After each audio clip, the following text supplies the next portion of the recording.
Hello everyone, I am Mr. Muqtadir Rahman. Today I will discuss with you very interesting topic MRI of CISS protocol, and look here the protocol and showing here the parameters. Now I introduce the image. This one sagittal image, this one axial, and this one coronal. So CISS transverse protocol will be planning on the sagittal and coronal images. Now I set up the planning. Look here, at first copy image position, okay, and look here this area. Now I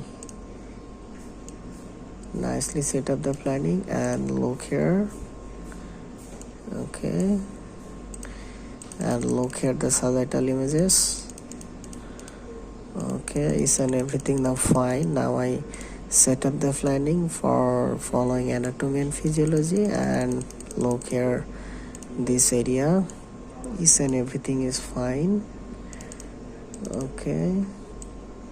Now I introduce the parameters. Look here the slab one, and distance factor is 25, and FOV 150, and face 100, and slice thickness 0.50 millimeters.